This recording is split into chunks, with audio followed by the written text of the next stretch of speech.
What's going on, everybody? Welcome back. FantasyTeamAdvisors.com, bringing home the bacon. MLB DFS video for Saturday, March 30th. We are back, hitting the ground running opening day. Yesterday, Friday slate, killed it. Just a really good day overall. My sports bets hit. My home run props hit. I took some of the home run props that we put on the website, which you can find under MLB and MLB prop bets. I round robined it, and I hit 2 of the 3 round robins for a 10 times my value. Looking really good. Everything looking aces right now. The cheat sheet worked. I played the night slate for DraftKings and did well on it. And so everything's looking good. Hopefully you are doing very well. Would love to know how you did on Friday. If you're new to the channel, you're in for a treat. We do something a little bit different than other DFS providers. Other providers are just going to give you like 5 plays at each, like just 5 plays or their core plays or whatever you want to call them, and that's it. We're going to break down every game. We're going to look at the games. We're going to look at the stadiums that look like they, weather-wise and simulation-wise, look great for home runs or extra base hits or total bases or games you want to target. We're going to bring back another thing that we haven't had the past 2 days. We're going to bring back the top 20 bats through 10,000 simulations. So you guys know that we do simulations. We've done them since last year. I think everyone's doing them, but ours have been pretty damn good. We normally do 20,000 simulations a total a day. In this video, we're going to give you the top 20 batters after 10,000 simulations. If you want to see the rest, you want to see more, go check out FTA Plus. You can sign up FantasyTeamAdvisors.com. Through this weekend is the last time this coupon code will be active. The yearly pass is normally $199. If you use the promo code MLBVIP, all one word, all capital letters, you'll get it for $75. That being said, we have 2 giveaways for baseball every single day. We have 2 giveaways for NBA every single day as well. Super easy. We had a lifetime winner in yesterday's video. Someone won a $500 lifetime pass. How did they do that? They liked the video, they were a subscriber, and they left a comment. Those are the 3 easy things you have to do. Then, if these videos get at least 50 likes on them, and you leave a comment, you have a chance to win a free week of DFS content. 100 likes, like yesterday's video, you will win a free month. So one of you that commented on yesterday's video will win a free month of FTA Plus. If we get 125 likes, someone will win a free year. And if we get 150 or more likes like we did opening day, someone will win a lifetime pass. The second way to do that, like the video, be a subscriber, and tell me who's going to hit a home run, what inning they're going to hit it in, and the distance traveled. If you get it correct with the player and the inning, you will win a free week. The distance traveled is if someone had the same player. If you get it exactly correct with that distance, you're going to win a free month as well. So that being said, before we get started and digging into them, you can find everything we're going to talk about in the description of this video. Today's article right here with the plays that we like. So if you want a little bit more from these videos, you can check that out. Our Discord link where we are trying to get a community built up. So go check that out. So we are going to see who is going to be the winner of the free month, because we had 101 likes on the video at the making of this video. So let's check it out. Okay, so we use the commentpicker.com. Anyone who left a comment on yesterday's video will have a chance to win this. So good luck to and congratulations to Michael Frazier, 6517. Great job breaking it all down. Appreciate the info. I appreciate you, Michael. So if you see this, like this video and let me know you saw it. Then hit me up via email, dfshelp1@gmail.com. That's dfshelp, the number 1 at gmail.com, and with a username and an email that you would like to use on the site if you don't already have one, and we will get you set up.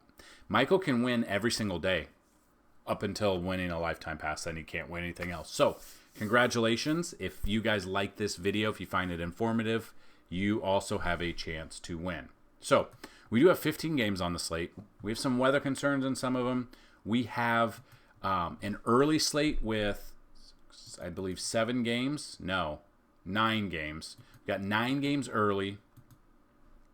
We've got 6 games late. And we do have weather concerns in San Diego and LA. Same thing. I think they'll play. It should be fine. So that being said, We will break it down. We're going to look at him, and we're going to feel confident about this. So, trying it two ways. One way, people love how we break it down all the way. Sometimes people like just the plays that we like. So, you guys got to let me know what you like, and I will work with you if you work with me. So, that being said, we are going to take a look at some of these games. But at first, just looking at the games as of now through simulations of games you should target here due to the projected home runs over 15 games. So currently simulations have 40.3 home runs in 15 games. The number one ballpark to be looking at stacking is Great American Ballpark. So Cincinnati bats against Patrick Corbin. Minute Maid Park, Yankees bats against Hunter Brown. Or Houston bats versus Marcus Stroman. The slight edge is the Yankees bats right now. We saw Stanton hit one last night. Juan Soto's been absolutely on fire. I mean, taking these, instead of home run bets, if you take 3 players at over 1.5 bases, it's also a good time as well. Dodger Stadium, I mean, I think it's going to be the exact same thing, but Dodgers over St. Louis, Dodgers over Lance Lynn, their old teammate. T-Mobile Park, right now, it's completely even between taking Boston and Seattle bats. Guaranteed Rate Field, taking Detroit bats over Chicago White Sox, are the games to target as of now through 20,000 simulations. So, that being said, we've got first game on the slate, Brewers at the Mets, DL Hall versus Severino. We saw what the Brewers were able to do against the Mets on Friday. They limited them. Now you could look at DL Hall, coming up, not making his major league debut, but coming up after the trade from the Orioles. Tournament-wise, I'm okay with using him. Again, it's Citi Field. It's a massive ballpark. Severino, on the other hand, 29 plate appearances, a 269 batting average. I would be looking at Sevy here. I think both of these pitchers are complete tournament options. When Sevy is on and not hurt, he's throwing upper 90s, 98, 99 mile an hour fastball. Sad to see him in orange and blue instead of pinstripes, but he's one of the best pitchers in the game when he's healthy. Take it while we can get it. Again, hasn't seen a ton of Milwaukee batters, obviously, or at-bats, plate appearances, but I would still take both of these pitchers for tournaments, especially in an early slate like this. Cash-wise, I would not trust either of them, but I'm completely okay with either of these for tournaments. Flip side of this, you got Detroit Tigers versus Chicago White Sox, Kenta Maeda versus Michael Soroka. Maeda, 95 plate appearances, a 198 batting average, 31.6 K percentage. So was in the same division, was just with Minnesota last year. Now Soroka, you don't know what you're going to get out of him. He was really good a few years ago, then he just kept getting hurt and couldn't come back. Then what looked like a young, promising pitcher for the Braves, now he's on the White Sox. So what are we going to get out of him? So looking at Maeda, we look at Maeda against the White Sox. Last year, 2 games started against them, 1-1 record, a 4.15 ERA, 2 home runs, 6 earned runs. Not the best of starts. Soroka, on the other hand, really, is he going to be further? Yep, he's going to be down here. You'd be looking at this. Hasn't faced Detroit, or didn't last year.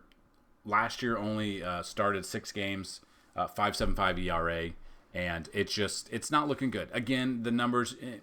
So what I like to look at, if we get like 10 starts into the season and we see that pitcher A and pitcher B pitch well at home or on the road, we like to call that out. Again, him not pitching for the White Sox last year, the home and away is not going to matter right now because he's never pitched in this ballpark as a home ballpark. So basically this and like the batter splits, you got to get about a month worth of games in to really feel confident about using batter splits. So Soroka, I just think, like I said, in this ballpark, I think the Tigers are a great stack here. I don't know how deep Soroka is going to go into this game, and that would scare me a little bit. So I'm probably off of Soroka. Maeda, I don't mind. Not a fan of hugely. But yeah, so I would look at Maeda just a little bit just because he has had success in this division against these batters last year. Overall, still, if I'm taking I'd probably rather, instead of these pitchers, there's other pitchers on the slate. I think I'd rather take the Tigers bats and just kind of avoid both of these pitchers because I don't trust them enough. Again, it's your money. This is just my opinion. If maybe you have confidence in one of these pitchers, maybe take them because you're confident. But yeah, Soroka really hasn't seen much. Carson, Kelly, Kenta Maeda for bats. Again, with Detroit, Torkelson, it really just depends on who's going to be in that lineup for you. Torkelson obviously is one that I would definitely be looking at. We could be looking at, so we look at Torque at 5. He is kind of expensive. Kerry Carpenter, 3,900, seeing what he did opening day. Oh, didn't play. Yeah, so he doesn't play against lefties, so he should be in here. But Kerry Carpenter's another one that you could be looking at. It really just depends on the bats that you like. Looking at hitter-wise, Baez scares me. I really don't know what you're going to get out of him. I do like Riley Green. I don't mind Matt Vierling a little bit. Kerry Carpenter should be in this lineup. Probably going to see a little bit of Parker Meadows, Akil Baddoo. Just really depends. So, overall, not a fan of these pitchers. I'd rather take the Tigers bats. Angels look like crap. It's only been one game. They're facing the Orioles. Grayson Rodriguez. Until they prove me wrong, I'm taking pitchers against the Angels, and I'm taking every single one of these Baltimore bats. You can't go wrong. The top stack obviously would be 1 through 4, 1 through 5. The wraparound stack 7 through 1, 7 through 2. Couldn't go wrong there. I'm not spending my money on Griffin Canning. I wouldn't throw my money away there. So I don't want anything to do with Canning. I want everything to do with Grayson Rodriguez. Tale of two Graysons. He had one half last year was really bad. One half was pretty damn good. I would still take Grayson Rodriguez against this team. And stacking Orioles is probably one of the best stacks early. Braves at the Phillies. You got Max Fried versus Aaron Nola. Fried, 226 plate appearances. 317 batting average against him. Then you got Aaron Nola. Obviously, they face each other a ton being in the same division. Nola, 416 plate appearances, a 267 batting average. So let's take a look at the bats real quick in these lineups. Just to have... The game was kind of slow early Friday, but then it did pick up.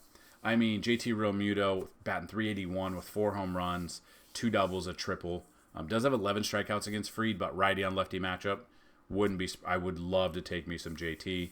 You've got Trey Turner, 15 for 38 with 3 doubles and a home run, batting 395. You got Bryce Harper, 10 for 33 with 2 doubles, 2 home runs.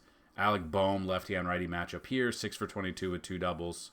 Castellanos, 9 for 14, batting 643, 1 double, 1 home run.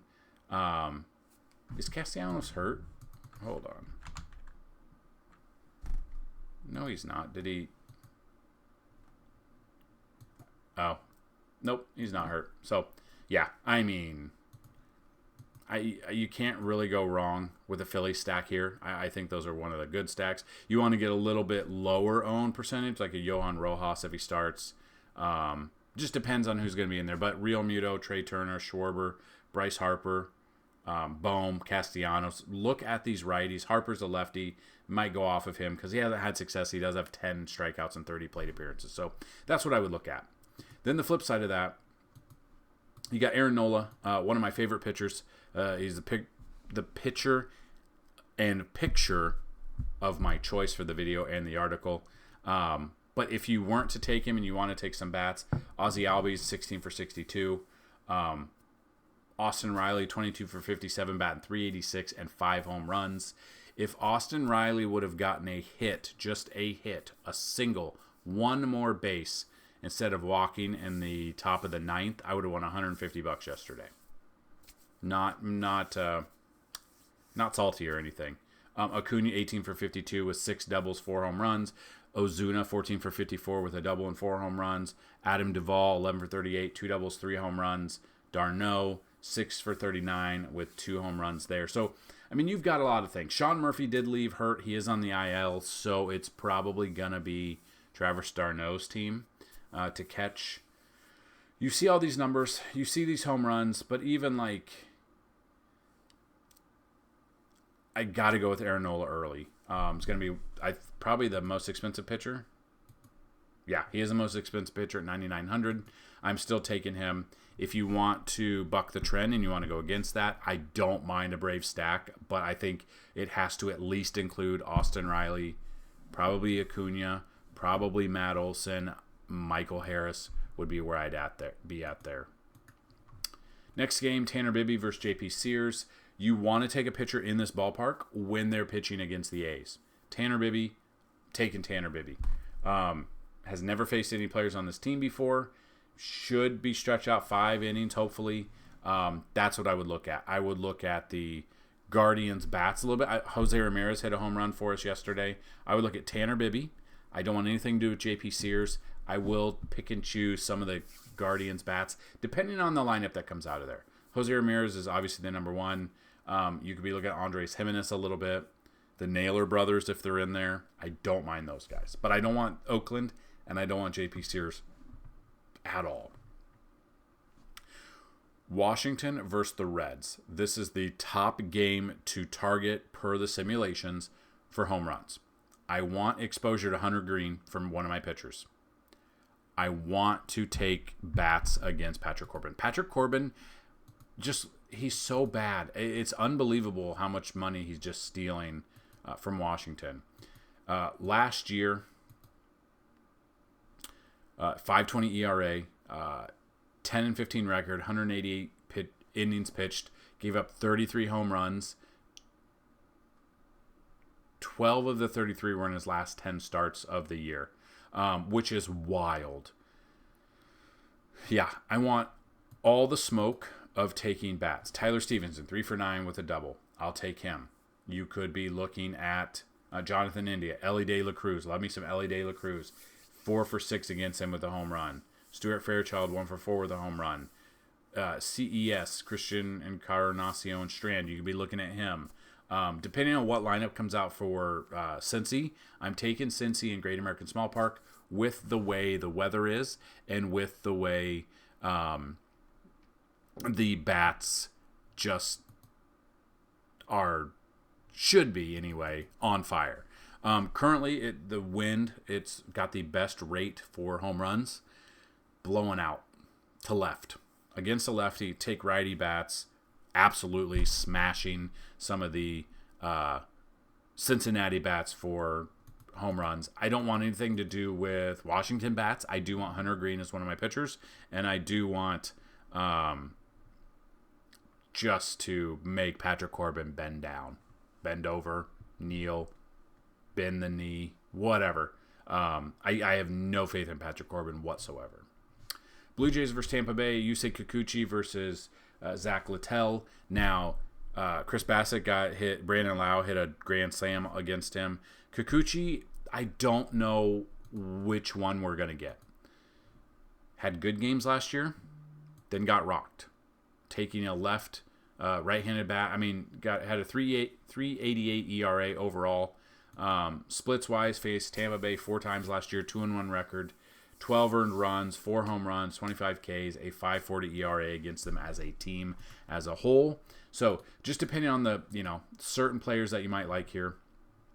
Yandy Diaz, 5 for 16 with a home run. Arozarena, 4 for 17 with a home run. Righty there. Isaac Paredes, 3 for 13 with a home run. Harold Ramirez, 6 for 16 with a double. Double and only 2 strikeouts. Jose Siri has 1 home run. I would be this is what you don't know. Tournament-wise, Kikuchi, okay. Cash, absolutely not. But I'd still lean more towards Tampa Bay as a stack. I would not be looking at Kikuchi and feeling confident about it. If you make 20, 30, 50 lineups, whatever, okay. But if you make just a handful of lineups, Kikuchi should not be in there for one of your pitchers. I do not trust him. I would definitely be looking at a Tampa Bay stack here yet again. And that's, yeah. I mean, these would be lower-owned guys overall, even if it wasn't just a stack. All these guys are going to be very low-owned, maybe outside of a Arozarena. So that's definitely what I'm looking at. Zach Littell, I'm probably not taking either pitcher. There's other pitchers on the slate that I'd rather have. I'd be looking at the bats. So the bats for Toronto, obviously, you got Vlad, you got Bo Bichette, you got Kevin Biggio. Depending on the George Springer, depending on the bats that are going to be in this lineup, I'd rather focus on this game offensively than looking at pitching at all. So I'm not entertaining either of these pitchers. Twins at the Royals, you got Joe Rogan. I'm tired. You got Joe Ryan versus Seth Lugo.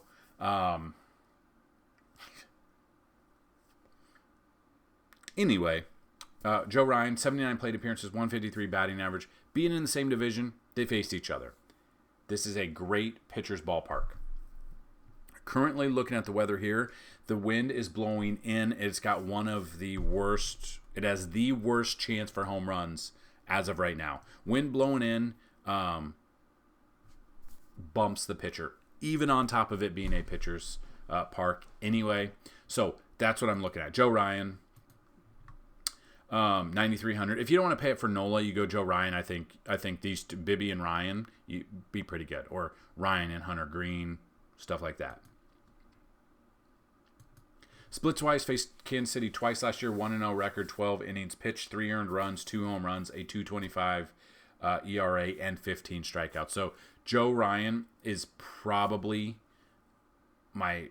You know what? I'm probably changing. So I already have the article out there. So the article for today is right here. This picture, when you watch this, is going to be Joe Ryan instead of Aaron Nola. Promise you that. I do love Joe Ryan here. I would take him 9,300 over both Bibby and Aaron Nola. And then the bats, it really just depends. Lugo, 42 plate appearances against the Twins, 317 batting average. So, I mean, it is inflated because Manny Margot's 5 for 6, which is a 833 batting average. Max Kepler, 2 for 8, 250 batting average. You got another 250, and then you got Correa, 1 for 2, 500. So the numbers are inflated a little bit. They lost Royce Lewis for however long, not really sure. Buxton's healthy for now, but how long will that last? To be honest with you, with the wind being the way it is and pitching being a premium here, you could look at Seth Lugo as well. So you could look at stacking both of these pitchers. You don't usually love to do that, but if you put in Seth Lugo here, you could put in other people, but you go Seth Lugo and Joe Ryan, you could still average 4,000. But if you take one of these pitchers and you go with Severino down here at 6,100, it allows you, let's just say we go Severino here, 4,300 as an average. So there's a lot of things we can do in this lineup for the day. But I love Joe Ryan he's cash and tournament. He's going to be in my lineups, probably one of my core plays. Lugo, probably tournament lineups. Speaking of core plays, in the description of this video is the Discord link. In our Discord, we have both NBA cores and MLB cores. So we put in usually a couple hours before tip-off or first pitch, we put in core plays for Fanduel and DraftKings and value plays for the sports that are currently going. So that is what we've got kind of talk about there. Pittsburgh versus Marlins. People asked in the Discord yesterday what was one of my favorite stacks to look at. I said the Pirates. Worked out well. Now they get another lefty bat. I am looking again. I'm going back to looking at the Pirates as a stack. Jared Jones tournament I'm okay with, especially at 7,400. And he's kind of expensive at 7,400. Obviously, will be making his major league debut here. You don't usually love that, but if we look at this ballpark and we see that it's at Miami, what is that, Lone Depot? It's a dome. Weather doesn't really play a factor. Jones making his major league debut, I'm okay with. I don't know how far he stretched out. 7,400, you could look at that. You could look at him and like Sevy at 6,100. You could have a field day with that. Which I'm okay with. I'm not looking at Ryan Weathers. I would rather look at some of the Pirates bats. So Connor Joe against a lefty, you want to take Connor Joe. 4 for 6 with 2 home runs against Weathers. Jared Chirillo, you could look at Jack Sawinski. Brian Reynolds, 2 for 2 with 2 doubles, so he sees it well. How much is Kutch? So I thought McCutchen was out, like hurt.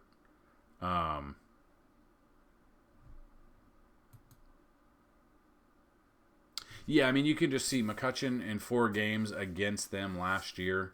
13 at-bats, 2 doubles, 4 walks, did have 4 strikeouts, so batted .385 in those games. Whether or not that matters, it doesn't because there's new pitchers for that. But I'd rather be focusing on the Pirates' right-handed bats against Ryan Weathers than I would taking Ryan Weathers. So Jared Jones making his major league debut. If you make multiple lineups, I'm okay with taking them in one of them. But if you make just a couple, probably not. And I don't want anything to do with Ryan Weathers or really any Miami bats. As of now, things can change. Obviously, we run simulations, so we've already ran 10,000 simulations. Tomorrow, we'll run 20,000 simulations, and if anything pops up, we will definitely let you know. So we got the Cubs at the Rangers. We got the boring Kyle Hendricks out on the mound versus Cody Bradford. Kyle Hendricks, 41 plate appearances, a .237 batting average against him, 17.1 K percentage, 4.9 walk percentage. He's just, when I say boring, what I mean. Are we past this or are we still in this game? Okay. So we're no longer on here. Okay. So, coming in here, we look at him. Kyle Hendricks, 7,400. It's, boring price. 3.81 ERA, so a kind of a little bit higher ERA last year. Splits-wise, didn't face Texas. They have some lefties, as you know, that can hit. Righties can hit as well. He just 24 games started, 93 strikeouts. Like he just doesn't strike people out.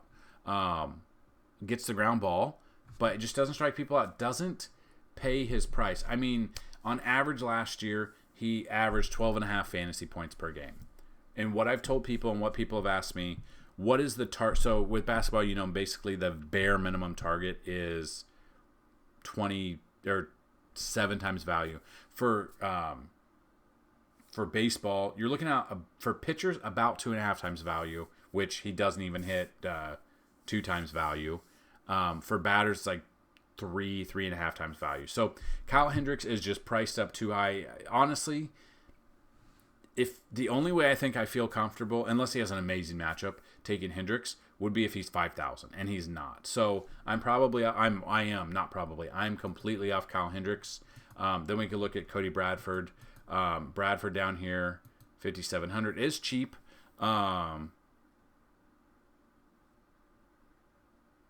Yeah, so gonna shift to a roll relief or get sent back down. Probably not in the game very long. Probably that's obviously scares me a little bit. So I'm looking at Cubs bats here, depending on the bats that come out. Obviously Bellinger is one that you would look at. Again, you want some of the righty bats. And again, I don't know who's going to be in this lineup. So if we go here and we go to the bats that make a little bit of sense in this game. Oh, it didn't load for Baseball Savant. Are they being down again? Oh. Dansby Swanson, I don't mind. Cody Bellinger. Suzuki maybe a little bit. It just depends on who's in this lineup. Ian Happ. Again, is Ian Happ hurt? No. So I'm 100% off Hendricks. Probably off Bradford too. I'd rather focus on the bats, both sides of the ball. I mean, with Texas, Simeon, Seager, Jung, obviously Adolis Garcia. Like, we know the Rangers now. They are World Series champions. I'm completely 100% fading the pitchers in this. I would look at both sides of the bats. Just depends on what lineups come out. Giants at the Padres. You got Jordan Hicks, who is now making his... He's a starter. So we're used to him being a relief pitcher. Now he's starting for them. He's going up against San Diego, against Dylan Cease. Hicks has only faced them 5 plate appearances. Dylan Cease, 38 plate appearances, 133. I honestly don't mind either of these guys. I think both are tournament options. I am not trusting in cash. And as of now, the bats, none of the bats jump out to me. Again, later on, this video for you is just the tip of the iceberg of what we've got on the website. So if you go to FantasyTeamAdvisors.com, we've got everything. We got player projections, simulation models, Vegas odds, batter splits, BVP, stolen bases, cheat sheet. We've got it all for you. Once I do more simulations throughout the day, then I can feel more confident. Tournament-wise, I'm okay with these two pitchers as tournament options. That's basically it. And then once I do some more simulations, bats will jump out to me. Bogarts, Tatis, Machado for San Diego, San Francisco, Lamont Wade Jr., Matt Chapman, Lamont Chapman. Who else am I not thinking of? I'm drawing a blank right now. But yeah, Conforto being a lefty bat, you could look at him. Solaire's 0 for 15, which is wild against Dylan Cease. Dylan Cease, when he is on, he's getting a ton of strikeouts. He's getting those balls down on people, and they have trouble with it. So I'd rather take Cease, but you could make a case for too many people being on Cease, and you might want to pivot to a Giants mini stack there. You got the Yankees versus the Astros. You got Marcus Stroman versus Hunter Brown. The Yankees have taken the first two games in Houston. They've taken down both of the starting pitching. The Yankees pitching has been okay.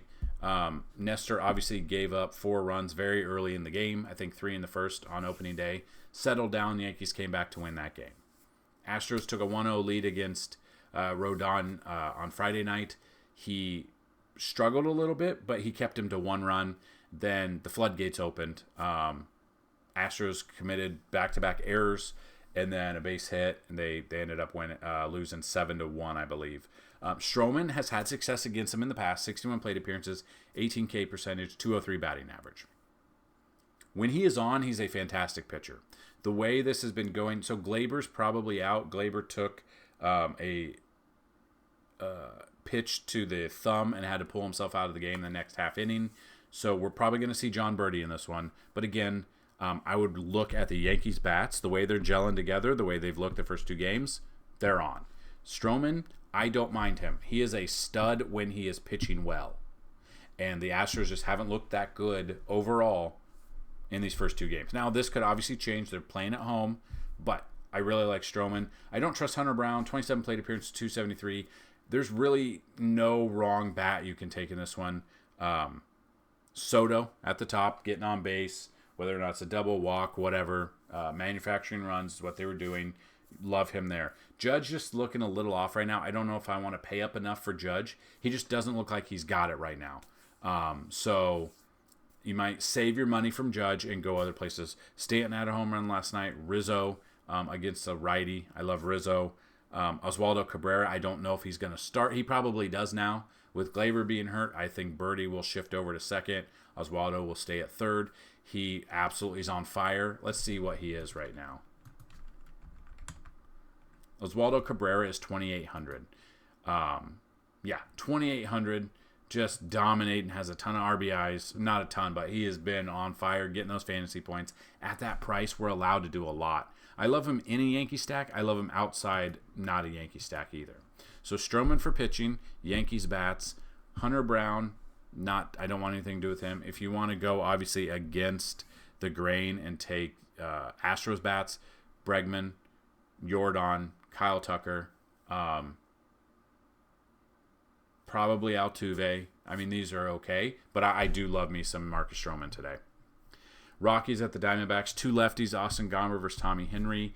I don't want anything to do with Austin Gomber. I want everything to do with I want a little bit of Henry, but I want everything to do with this Arizona stack right now. They are looking on fire. They were one of our top stacks, specifically on the night slate. You want to take lefties or righty bats against him. I want Christian Walker. He smashes lefties. I want Gabriel Moreno, smashes lefties. I want Corbin Carroll, lefty-lefty matchup. I don't care. I'm okay with that. Gurriel Jr. had a home run last night. I want Gurriel Jr. Just look. I think Arizona is one of those teams where you can make multiple stacks in this one. Get multiple different stacks for Arizona. Absolutely love them here. Then we got Cardinals at the Dodgers. Lance Lynn versus Yamamoto. Yamamoto has not looked the best.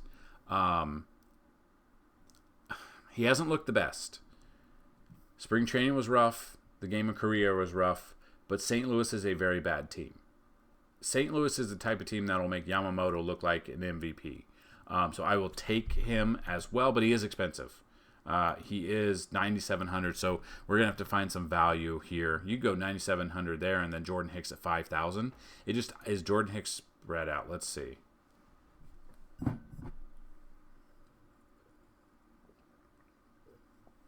So yeah, Jordan Hicks did not look good in spring training. But the last thing was 25 days ago, so he had time to come around for it. Jordan Hicks, I don't know how far stretched out he's going to be, though. That's the problem. But yeah, Yamamoto could absolutely or the Cardinals could absolutely make him look like an absolute stud that he supposedly is, but he just hasn't showed it yet. Mookie Betts has been absolutely on fire. Already has a home run against Lance Lynn. Had a home run last night. He's just on fire. Jason Hayward, his former teammate. So here's another thing. Another thing you need to think about, and maybe you're new to MLB, maybe you're new to DFS in general, but Lance Lynn was with the Dodgers last year. Okay? So they already have like an advanced scouting report because they know what he throws. They know what he likes to throw. So Will Smith, all the catching, all the pitchers, they should know what Lance Lynn likes to do. That'll play very well with this. So I want all the Mookie Betts. I want all the Shohei. I want Freddie Freeman. It's going to be hard to get these guys in there, make multiple different lineups. I want Max Muncy in here as well. Ohtani is 10 for 23 with 3 home runs against him. Lefty on lefty. Teoscar Hernandez is more against a lefty pitcher. He had 2 bombs yesterday. Last I looked, he had 2. He's probably not in there. Usually just about lefties, but I absolutely love another Dodger. I mean, it's not going to be... That's not an unpopular opinion. I mean, there's going to be a lot of people on the Dodgers, and rightfully so. Lance Lynn is not good. He's old. They should be able to absolutely just demolish him. 32 hits and 130 plate appearances against this Dodgers team. 6 doubles, 6 home runs. Give me the Dodgers as a stack. Then the final game, Red Sox at the Mariners. Cutter Crawford versus Logan Gilbert. Crawford, 29 plate appearances, .037 ERA against him. We got Logan Gilbert, 27 plate appearances, 167. So we saw Boston do well opening day, and then George Kirby shoved against them. I feel like Logan Gilbert can shove against them as well. So just kind of looking what he's done in the past. Is the second highest priced pitcher. Splits-wise, only faced him once last year. 6 innings, 3 earned runs, 3 walks, 5 Ks. Not the best, but again, I don't know if that was home or away. I don't mind Logan Gilbert here, but he is expensive. He's very expensive. And then the flip side of that, Cutter Crawford. I don't know what to expect out of him. I don't trust him enough. And we've got him at $7,900. That's pretty expensive for him. $7,900 for Cutter Crawford is probably outside of my liking. Faced Seattle once last year, 5 innings pitched, 1 walk, 5 Ks. Did have success against them, but a no ERA. So tournament-wise, okay. Cash-wise, absolutely not. I'd rather look at the bats in this game, though. So the Mariners bats that I would be focusing in on, J.P. Crawford, Cal Raleigh, the big dumper, I don't mind. Dylan Moore, I would look at. I don't mind Jorge Polanco a little bit. No one's hit a home run against him, though. Tournament-wise, I'm okay. Obviously, Julio. That should go without saying. Crawford for tournaments, I don't mind. I think if you're taking both of these pitchers or you're thinking about it, I think Logan Gilbert is your cash pitcher. I think Cutter Crawford is your tournament pitcher there. So there you have it. Those are the pitchers that we like, the games, the stadiums that make sense to target for home runs. Now, I'm going to give you, and you can get a piece of paper, a pen, whatever you need. I'm going to give you the top 10 or the top 20 batters after 10,000 simulations, their matchup, and the pitcher they're going up against. So, get a paper and pen. These are top 10 or top 20. We will have all of these with simulations. Depending on when you watch this video, we might have already had the 20,000 simulations completed. So, as of the making of this, we've got Tyler Stevenson, number 1 against Patrick Corbin. Love his peripherals here in this ballpark. Again, Cincinnati as a stack. It does like Nick Martini a little bit, but he's not going to be in this. Well, yeah, he's not going to be in this one. Number 3 is Christian Walker. Number 4 is Riley Green. Number 5 is Max Muncy. 6 is Shohei Ohtani. 7 is Chris Taylor. 8 is Mark Canha against Soroka. Number 9 is James Outman against Lance Lynn. 10 is Jack Sawinski versus Ryan Weathers. 11, Nolan Jones versus Tommy Henry. 12 is Will Smith versus Lance Lynn. 13, Josh Naylor versus JP Sears. 14 is Kyle Tucker versus Stroman. 15, Luis Ariz versus Jones. 16, Jose Ramirez versus JP Sears. 17, Mookie Betts versus Lance Lynn. 18, Juan Soto versus Hunter Brown. 19, Yordan Alvarez versus Marcus Stroman. And number 20, Freddie Freeman versus Lance Lynn. So in those 20, it's got 2 Cincinnati bats. It has 2 Detroit bats. 7 Dodgers bats. So the entire starting lineup, obviously, is what you're looking at. 1 Pitt, 1 Colorado, 2 Cleveland, 2 Houston, and 1 New York Yankees. So those are the top 20 bats through 10,000 simulations. Those are the pitchers that we like. If you want to see, so out of all of those pitchers that we talked about, if you want to see the handful of ones that we like on top of 3 plays at each position, and then anywhere between 5 to 10 outfielders that we like, in the description of this video is today's article. Go give us some love. Share that as well. Go check out everything we have on FantasyTeamAdvisors.com. Hopefully this video found you doing well, and hopefully you brought home the bacon Friday. Let me know if you brought home the bacon Friday. And if anyone got the correct prediction for home runs, we'll always put them in the description of this, or put them in the comments, pinned comment at the top of the comment section here on the YouTube video. So that's what I've got in this video. Good luck today. And as always, let's bring home some bacon. Peace.